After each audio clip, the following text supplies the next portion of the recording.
Change yourself and not the world. Long ago, people lived happily under the rule of a king. The people of the kingdom were very happy as they led a very prosperous life with an abundance of wealth and no misfortunes.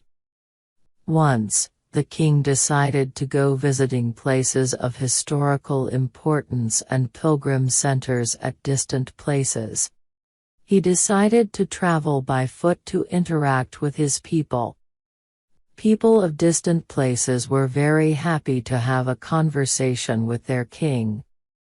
They were proud that their king had a kind heart. After several weeks of travel, the king returned to the palace. He was quite happy that he had visited many pilgrim centers and witnessed his people leading a prosperous life. However, he had one regret. He had intolerable pain in his feet as it was his first trip by foot covering a long distance.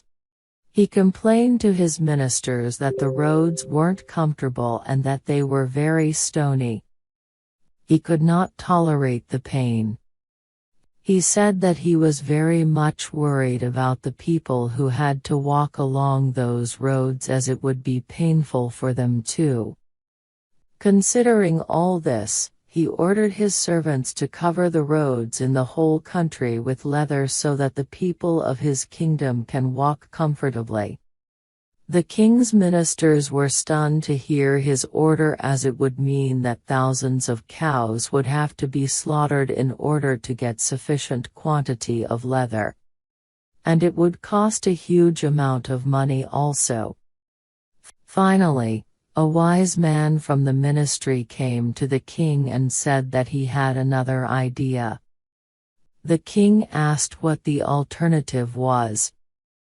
The minister said, "Instead of covering the roads with leather, why don't you just have a piece of leather cut in appropriate shape to cover your feet?" The king was very much surprised by his suggestion and applauded the wisdom of the minister.